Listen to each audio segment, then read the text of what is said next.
people, welcome back to Barber Banter. It's your Uncle P here. If you're new to this channel, don't forget to subscribe, smash that like button, ring that bell, and don't forget, sharing is caring. Today's topic is about mental health. Do we take mental health seriously? Why is mental health growing bigger and bigger in the UK? Is it because of the drugs? Is it because of the music? Is it because of peer pressure? What would you do if your friend tells you that he's got mental health? Would you help him or would you laugh in his face? Is mental health linked to suicide? Because as you know, suicide has been going through the roof right now. If you had mental health, would you be able to talk to somebody? Would you feel a way about talking to somebody? Why is there so much mental health in prisons? Why do men find it hard to talk about mental health? I've been taught to keep our feelings inside and to be a man. Do you think it's wise to keep your feelings inside and be a man instead of talking about it? What do you think the source of mental health is? Is it social media? Is it living in the city? Is it drugs? Is it music? Is it fashion? Is it dictation of how you should look and how you should act? Is it a lack of money? The lack of appreciation of what you have? What do you think causes mental health issues? We need to sort this out, and how do we do this? Let's take this discussion to the barbershop. It's seen an improvement from where it was like sort of 10 years ago, where you couldn't even, to say to your friends or your boys, you know what, you wouldn't even tell your boys that you was depressed if you was feeling depressed. You just kind of, because everyone just thinks, man up, or you know what I mean? You kind of got that now. If people kind of, I don't know, you know. I think it's still quite hard to tell. Like, cool. One of my university friends, he was depressed for like the whole time at university last year, innit? And he didn't say nothing to me until he passed this year. And then he told me, he was depressed. That's why he didn't want to leave the house. That's why he didn't want to do anything because he failed last year. And he said he really should have passed. And then I had no idea he was depressed. So I think it's not something you can just openly say. And we was having a discussion, and somehow it just happened. But I don't feel like it's so easy to tell people around you that, I'm depressed. 100, I hear that, but I feel like now if you do get the courage to say it or you do bring it up, I think the stigma. There's less of a stigma and there is more support. But yeah, like you said, there is still like it's not easy. It's not hard to tell your boys, isn't it? Yeah. Is mental health taken seriously? No, I do not believe it is taken seriously. I feel like mental health is a very hard thing to talk about, and it's very hard to open up about. Just telling somebody that you have mental health issues, or you feel depressed, or you have suicidal thoughts. Is that how do you go about telling someone that it's a very hard thing to do? I don't think it's taken seriously at all, though. There's still a lot of people that don't think it's a real problem or it's as big as it is. So for it to be taken seriously, you have to educate these people and make them more aware of the problems, like the repercussions of having these ailments and not taking them seriously. I feel like mental health for the longest time wasn't taken very seriously. Do you know what I mean? It was fobbed off. If you felt like you had a mental health issue, you couldn't really speak to nobody. But because of like in the last sort of 2-3 years, because of there's been so many suicides and fatalities and issues concerning it, it is starting to be taken more seriously. For example, for example, last year I was made redundant for my last job. I used to have an office job. I was made redundant. For 4 months, I was applying for different jobs. I couldn't get a job. I got depressed. I put on mad weight. I literally woke up every day, apply for jobs and play PlayStation all day. I didn't leave the house because I didn't have that much money left. I didn't want to go out, spend all my money, and then be sitting at home being on the dole. But I think mental health is more than depression. Yeah, definitely. No, it's more than depression, it's linked. But I think like some people, they're so depressed, and they're going through so much stuff in their head, they don't tell no one.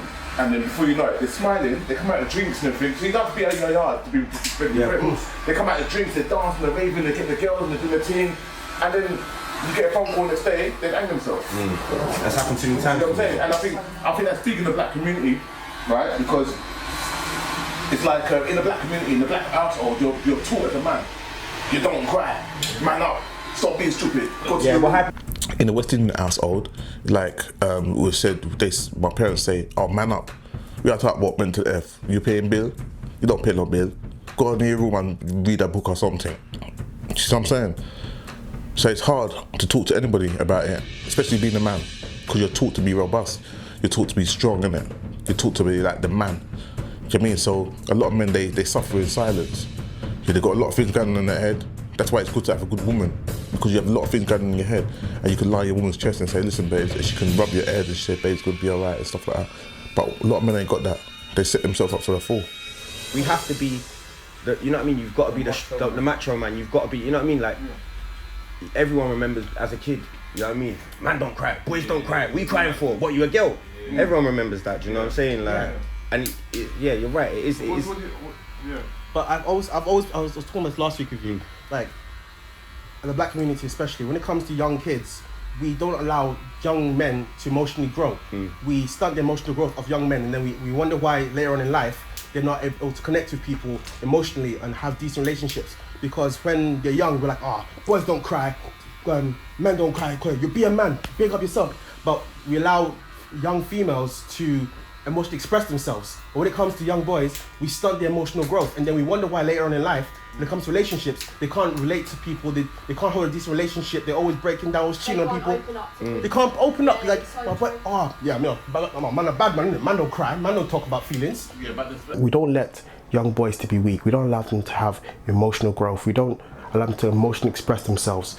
We force them to be this super hyper-masculinized version of themselves, where they can't express their emotional feelings, except for toughness, strength. Like this toxic masculinity, we hyper visualize those points, we explode those points especially, and we seem to like stunt everything else. So when they're older and their boy is pressed due to circumstances beyond their control, when we talk about those specific points, they can't relate, because certain people can relate but certain people can't relate, and even if they can relate, they don't know how to deal with it, they don't know how to tell other people their own points of view, because they were never taught as a kid how to relate, how to deal with the situation. It's the company you keep as well, because you might be around your boys, and then you might go to your boy and man, I feel like, bro, I need to talk to you, man, like I feel like killing myself. And your boy will be like, laugh that, or he's feeling sad. But you're not going to say that. I don't think you would say that. I'm not saying that. When I listen to conversations between guys, it's like they'll tell you something that's like really really important. The response, so they'll talk for 10 minutes. The response is, oh yeah, that's deep still. What do you do with that? It's like, and also like if you look at the suicide rate, the highest suicide rate is 21-year-old males in prison. It's not females. So. As a friend, how do you respond to somebody saying something like that? That's what I'm saying to you. I'm not saying someone will say that to you, I'm saying they won't say that to you, because they know the response is going to be like, rah. Yeah, but he's asking, how do you respond to that? It's a sticky situation, like you've now told me that, but unless I'm also feeling a certain type of way, like, it's like, other things that someone might have said, like, like a girl, if a girl tells you something's happened to her, like, she's been sexually assaulted, how do I respond to that? I don't know personally how to respond to such a thing. But this ties into my man. Exactly.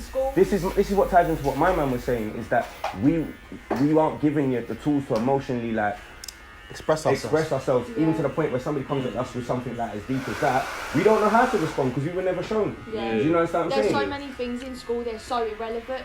Yeah. And they're not teaching us the relevant things that we need. You know, even if somebody does come out and say like I'm suffering with some kind of mental health issue, some kind of illness, you know what I mean, whether it be depression, schizophrenia, bipolar, whatever, what do you say to that? You know, this generation isn't prepared. It's not their fault, but they haven't been given the tools to communicate when it comes to that type of thing. So even if you have got the guts or you do come up into a conversation where you can bring it up, you ain't necessarily going to get the help or support you need from your friends, not because they don't want to help you, just because they don't know how to. You know, it's not something that we're educated on. That needs to change. We've got something. No, do you know what? That is. Wait. Can I say one thing before anyone says anything about we getting to this whole weed thing? Yeah. Take weed out of the equation. Let's take drugs out of the equation. Do you still have people who have mental health issues when you take weed out of the equation? Yeah. So let's not get into that conversation right now. Yeah. Let's save that for another conversation. What's the ratio? Because here's the problem. Wait. Let me finish. Here's the problem. As soon as you label it, it's a weed thing. Yeah. You've just dismissed a whole bunch. No. You've just dismissed a whole bunch of people that have mental health issues in that generation. Yeah. Have nothing to do with weed. That's why that annoys me when people bring up that conversation. Save that for the weed conversation right now. That's what I feel. I don't think it's irrelevant. I'm just saying. No, but let me finish. You're not wrong, but it has a contributing factor. Definitely. But I don't feel like it's a... But all drugs do. because it's a fairly recent issue, obviously a lot of things are going to jump into it, and weed does play a part for a lot of people. It can bring up things that are underlying, I think. Yeah, like, I don't think it makes it, because my brother's schizophrenic, my oldest brother, and he, like a lot of people in my family are, because he used to do drugs when he was younger. His mum was schizophrenic. He's my half brother. His mum was schizophrenic. Did she smoke? It's her. Did she smoke? I don't know, but you know what I mean. It's like something that can be hereditary. It was underlying. Maybe the drugs brought it out in him, but maybe it didn't. So do you think drugs could contribute to? I think drugs are 100% do. I wouldn't say just weed. I say drugs in general, innit? Don't blame weed like it's just one drug. It's definitely it's drugs in general. They're saying that because there are like studies that shown that it can bring out stuff within you and it can trigger certain pre-existing problems. I know people that take Molly, yeah, and and for a few of them, it made them emotionally unstable. For a few days, now my friend took Molly, then he almost had a car crash immediately after. He didn't, but then for the whole night, he was a bit weird. So I went to the party to check up on him, and that. He just felt his energy was off. He felt weird, and like it was like he was scared still, even though he wasn't in the car and he escaped the car crash. But and I could see, him taking this drug is definitely affecting his mental state of health. Yeah, but that's a different argument. That's you're looking at the relationship between drugs and mental health. And we're talking about mental health. There's lots of different things. What I'm trying to say that you can't just dismiss drugs. No, we're not dismissing it. But I just feel like that whenever there's a conversation about mental health issues, we talk about drugs. Juggernaut becomes drugs. When there's so many other factors that need to be addressed. Is my point. I'm not dismissing drugs as it, but I feel like every time in every conversation of mental health comes up, drugs. There's so many other factors that are not being touched. We need to find the source of it. There is no reason why. Why is it so much mental health? Because we live in an environment where you can't do why. Is it because we're taking more drugs? So do you know what I think? I don't want us to divert from the narrative that people with depression call it, you're depressed because you take so much, you smoke so much weed, or you're depressed because you take so much coke. That's not what I want people to focus on. Yes, if you take drugs, it will affect you mentally because drugs cause a chemical imbalance in your brain. That's the way drugs work. They change the chemical balance of the human brain. But if we only focus on those things, we won't deal with the root cause of depression or of mental illness. We need to also look at the reason people are taking these drugs. What is going on in society and in culture that are making people want to escape so drastically? You know, and it's not just poor people. You know, the cocaine epidemic that's going through the city is coming from the rich people. Do you know what I mean? These people are trying to escape stuff as well. You know, what is going on in society that people are so desperate to get away? Do you know what I mean? We need to look at it and try and work that out before. Whatever that is the cause, the real cause of these mental health issues. I just want to say, I think there's a lot of things here. So one of the things that we've spoken about is the fact that we're not really taught to be emotionally literate, and I think that's a big, massive factor. But also, we've got to talk about other things like the types. I mean, I'm not an advocate for food and health, but I do definitely think there's a big issue around the type of food practices we're having. There's a big kind of link. If you think about on the street, there's so much messages and narratives telling us who we should be, and from the age of 5 or whenever, from the point that we can start comprehending things on TV, we're being told what we should be, and it's almost like, but no one's actually teaching us to have to listen to our voice. So we're growing up in a society where our own inner voices are being suppressed, and we feel guilty for feeling a certain way. And so I think there's something around being able to reduce the volume of the external voices that are always talking. And they're only talking to make money because everyone's there to sell you something. Another thing that I find really interesting when it comes to things like mental health is there seems to be a trend in people having these kind of inspirational quotes and really positive type of messages, and everybody wants to be seen to be that person that's got something inspirational to say. And half the people you speak to, they've got there's nothing about their nature that represents what they're posting and putting them out there. And again, it's this whole thing of the image, this fake image. People are really supporting that. So at the same time as recognizing that mental health is a thing, and we recognize that we need to be able to talk about it, people are still getting caught up in the trap of being this fake image or fake version of themselves, where they want to look inspirational, have the picture of themselves looking at like this. and some thoughtful quote, and I'm like, but when I speak to you, you're nowhere like that inclined. Like, be real, and let's celebrate being real, you know?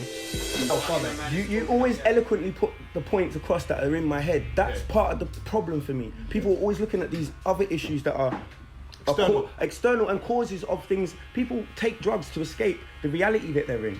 The reality that they're in is exactly, and the reality that they're in is what is actually causing a lot of these mental health problems. The fact that people don't like who they are because they are being told not to like who they are is causing people to have mental health issues. We don't look at marketing and advertising as a problem when it comes to mental health. It's just pictures. It's not. It's telling you should be this size, you should dress this way, you should, and when you can't, when you aren't, when you don't, it affects you subliminally, it affects your subconscious, and that affects your mental health. But all people want to talk about is, yeah, but weed, yeah, but cocaine.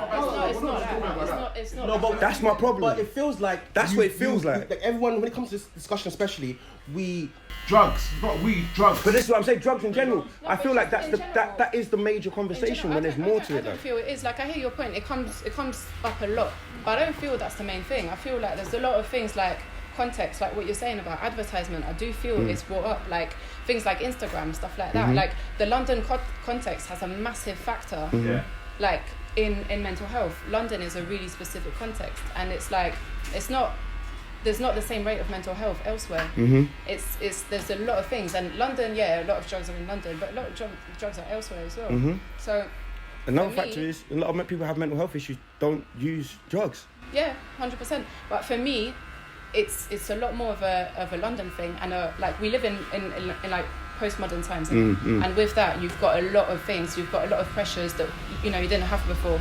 You've got a lot of like broken families and things like that the state somewhat has encouraged, but it's a double-edged sword. Yeah, definitely. But to me, London is a massive thing. I don't feel as anxious when I'm not in London. In London, like I said, it's that gap between like rich and poor, what you should have, what you don't have, what you do have is massive, and I feel like it triggers a lot of people. I think like it's a very like fast-paced life, and also I feel like it's a city for young adults, so there's not many elderly people, and like for kids there's very little. So in terms of like kid development and stuff, I don't feel like it's the best environment, and it's a city where everything's fast-paced. So if you look at relationships, nights out and stuff like that, it's all fast, but you don't really have like there's not a massive emphasis on like sort of like taking time, family structures and stuff like that. So to me, when I'm out of London, I feel a lot better. There's a lot of emphasis on appearance as well, and I feel like that contributes as well. 100%. Literally, as soon as I leave London, the stresses, the pressure, the tense, my shoulders relax. I don't know if you've done it. It's so busy, everything's too fast moving. It has an effect. You're busy doing nothing. It has an effect on your brain. I do honestly think that I don't necessarily think that living in London is hard. Gives you more mental health issues, but I think it's harder to address them in London. And I feel like there's more stimulus to create those kind of psychosis and kind of like mental illnesses. You know what I'm saying? You're constantly bombarded with advertisements and stuff telling you you're not good enough, telling you need more, telling you got to look like this, look like that. That's going to affect people's psyche. That's going to cause depression. Do you know what I mean? There's so many people about all the time. It's so busy. It's so rushed. Do you know what I mean? If you're not, I don't want to say strong-minded, but if that type of thing affects you and has an effect on your psyche, then it's going to cause anxiety. Anxiety is a killer of people. Anxiety kills people. You know what I'm saying? Like, there's so many factors within big cities that people don't address that affect your mental state, your mental health. When you go out into the country, you might not have as many of the same problems, but you still have this, you still have suicide and stuff like that going on in the country because you have other factors. And you go into like the countryside, and I've lived in both. I've lived in cities and I've lived in the countryside. I've lost people to suicide and to going into mental health institutes for long periods of time in both city and country. Yeah, there are more factors involved in the city because more stuff being thrown at you. But that's not to say when you go out into the countryside, people aren't dealing with mental health issues. The fact that you go out into the countryside and imagine 5 generations of people that didn't do well at school and never amounted to anything job-wise, and being the 6th generation of that and just not wanting that for yourself and not seeing a way out. Can you imagine what that would do to your psyche when you're looking at people? There's no inspiration, there's no motivation to go anywhere. That affects your psyche, that's going to affect you mentally. You know what I'm saying? In the same way that being in London and being around people that are constantly successful and succeeding and you're just struggling is going to affect your psyche. You know what I mean? I think the youngsters have got a hard time. I think when you look at mental health, you see a lot of youngsters. I'm glad you said that because I think the youngsters got a hard time. Like when you look at back in the day, my time. When we look at back in the day, my time, we used to make our toys, didn't it? We used to make our toys from wood, spare wheels, all that kind of stuff. The youngsters got such a hard time. Even PlayStation's not good enough for them. The Xbox not good enough for them. They got to go out in the street. They got to put their armour to go out in the street because they might get shanked up or moved on. Do you know what I mean? They have to wear certain trainers because if they don't wear certain trainers, their brethren are going to look at them and laugh at their trainers. You know what I mean? They have to do their haircut, get their fades done because they didn't get no girls. They got such a hard time. And I'll tell you something, yeah. When you look at the youngsters today, when you look at in their eyes, when I'm cutting their hair, I look in their eyes. It's cocoon. There's nothing in there. It's literally nothing in there, bruv. It's like I'm like, what am I looking at? Do you know what I mean? The thing is, I'm glad you said that. Look like mass-produced shells. Yeah, it's a recipe for a mass murder for later on. Do you know what I mean? I'm telling you. Yeah, but the thing is, I'm glad I've said that because what tends to have happened is in older generations. I even remember talking to older people, and when I said that I was stressed or something, what do you know about stress? Because actually, I think for an older generation, their stress was more about having to do physical work, harder responsibility. But actually, I think the problem with the younger generation now is just narratives constantly on your phones, not just on TV now, it's on your phone, it's everywhere. And if you're not, we've all been guilty of it. You're sitting there and you're scrolling through Instagram, and then you end up after about half an hour, you're feeling more. You feel what you start off with. You know what I mean? But the thing is, the danger with that is that the algorithms and the way they're treating it now is like some of the youngsters were telling me about like the Snapchat thing where you get certain points if you use it a certain way. So now with algorithms, they're encouraging you to use it more in order to then be noticed more in your thing. So all of a sudden, it's almost like it's forcing you to engage in something that actually is destructive for our mind. Constantly, young people are always looking, comparing at other people. Everybody wants to be showing their best side, their best version of it. So even when you've got like little trends, like you're hearing people saying, I'm living my best life, what is it actually really meaning? It's just people trying to present the best elements of themselves, basically, is how I see that. People ain't really being encouraged to be honest with themselves because no one wants to put their dirty laundry on social media. So I do think young people have got this pressure to kind of live up with the Jonesies. And even then, that concept has always been there. People always want to be seen to be doing a certain thing, but I think that narrative is just being pushed now. You know, do this, do it this way. If you hashtag living, hashtag doing it, hashtag I'm working, hashtag getting it. You know, it's just all of these narratives that are just making people potentially feel inadequate, even if the intentions behind the messages are initially good. Validation is a huge problem for mental health.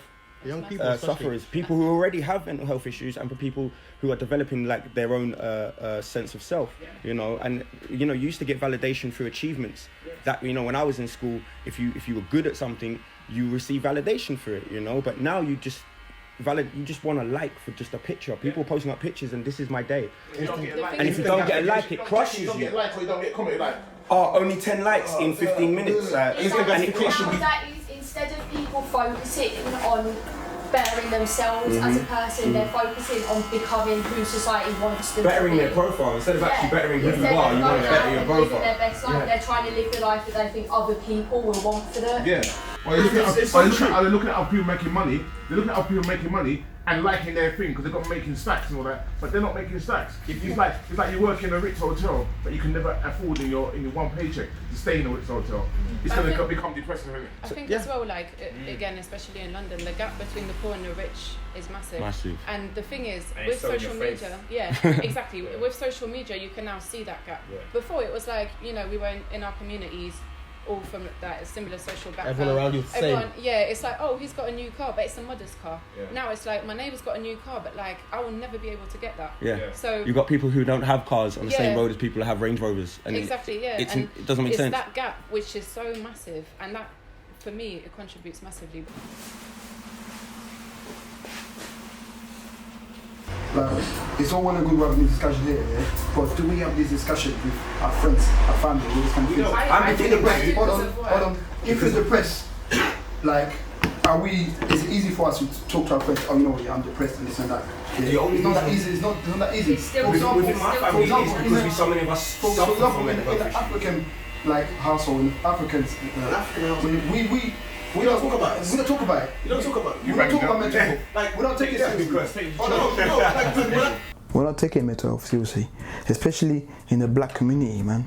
I mean, a lot of us in the black community, especially like my parents and that, they think the only way we can cure mental health here is by praying. Actually, they don't even believe in mental health. They just think, okay, there's something wrong with you, you're depressed, go to church, pray it off. They don't believe in mental health. That's why we need to have more awareness in the African community and in the Caribbean community about mental health. Because especially in the African community, yeah, we suffer alone. Instead of talking about it, we just think about, oh, okay, let's just pray. Let's pray it off, pray it off. When it comes to mental health, it's like the kryptonite. We don't want to talk about it because they were seen as very weak. Like, oh yeah, don't talk about him, he's mad, he's crazy. Like, especially when it comes to African culture, like, they don't seem to think, like, they don't seem to break mental health down into different sections. It's just, he's got a mental problem, he's mad. He's got a mental problem, he's crazy, he's unstable. Like, put them one side. Like, they bunch every mental health disease in one and they label you with it and they push it to one side when it comes to African families.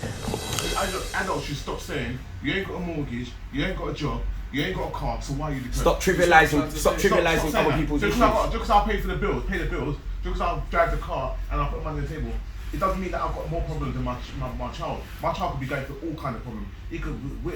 Internet is so free. He could be getting cyberbullied.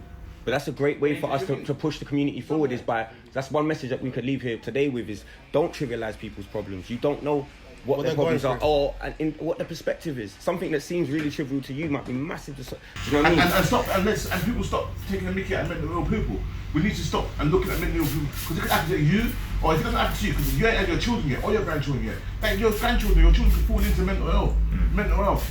So when you see people with mental health, you have to know that it can happen to anyone. People don't even know when you've got mental health. People think it's easy to have a business, but when things are thrown at you, one minute you get this bill, next minute you get that bill, then you have to pay a TV license, then you got to pay a license to play music, then you don't know if your business is going to stay open or it's going to shut down. So all the stuff you built over the years, you don't know when you're going to lose it, because legislations are coming in so much.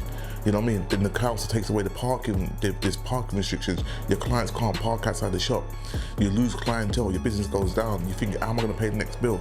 Yeah, it plays in your head, and that's enough to turn a man mad. I mean, if you ain't got an outlet like gym, yeah, raving, some outlets, guys have girls, some people smoke drugs, some people drink alcohol. If you ain't got no outlet, it surely can turn you mad. I think PTSD is one of those things that people negate when it comes into a conversation, because it's not a soldier, he's not been to a war zone, didn't see his mate get blown up. You know, when a soldier comes back from a war zone, we instantly sympathise with that, empathise with that person, and feel like, yeah, they're probably going to have some mental health issues.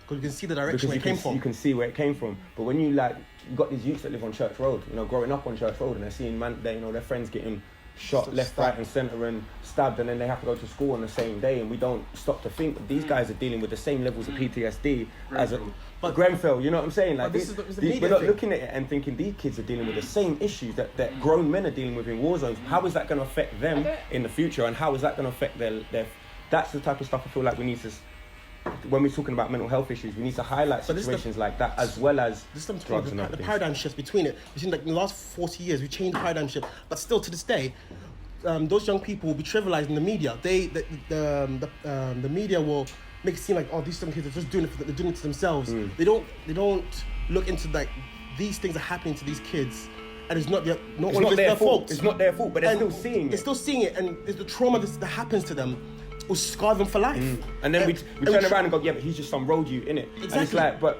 he's not. He's not. He's trying to cope with what he's seeing. He's making the best of the situation that he has around him. He can only do so much. When last year, for example, I was made redundant from my last job. I was off work for about 5 months. Although if you ask my friends, I was living my best life, I really wasn't. There's times I would, remember, October last year, I don't think I left the house more than twice.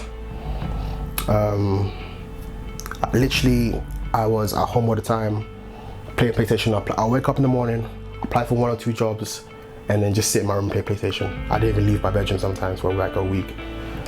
Because I don't have money. I'm not gonna sign up for the dough. I don't want to stick my tash dog, oh, he's unemployed, he ain't doing shit. I don't want people to see me in my worst. So I was always in the house. Just completed one of my second year at university, and during exam time, it was exam time innit, so we're revising, and for 3 of my modules I was calm, but one of them I just wasn't calm, I wasn't prepared at all, and I was just stressing so much. Had me all questioning, oh, why did I go to university? why don't I just carry on working all my days? What am I gonna do in life? I didn't know. I was just stressed. I was overly stressing. I was just thinking, I should have dropped out of university. And then there was no one to talk to about it. I had me watching videos on YouTube, trying to see what paths to go to about, and I was thinking, bro, I don't know, I'm going crazy. And over one exam. For women, it's not just normal to have mental health because you're a woman. It's not because it's more accepted that you should just have it and that it's fine and that you're a woman, so it's normal. So it's still worth taking a look at. And in terms of men, there's a massive issue with masculinity, and the more people recognise that and the more they're able to like stop hyper-masculinizing men, then that will help massively. It's way too easy for people just to, you say around and say I'm not having a good day or I'm depressed. I'm clinically depressed. I suffer depression myself. I've been through this. I know what it's like to turn around and I wouldn't even tell anyone particularly, but I'd be having, I'm very introverted when I'm at my worst. I don't talk, I don't really want to look after myself, I don't go out, things like that. And people come to me and be like, what's wrong? I don't want to tell them straight away. I'm probably not going to tell you, but you're going to keep asking because you can tell that I'm not okay. And then when I tell you, I'm depressed, the first response usually is, you'll get over it, or it'll get better, or there's no actual understanding of what depression, in that sense, that part of mental health, there's no understanding of what it is, which is why it's so hard to communicate it. I think people are not necessarily taught to speak about these problems. Like a lot of people deal with these issues by bottling them up. They self-medicate, like they use recreational drugs, they smoke, they drink. Speak to people, talk to your parents, talk to someone that you know it's safe. Like if you're religious, talk to your religious leader. Talk to your barber, Talk to someone about it, because it does help a bit.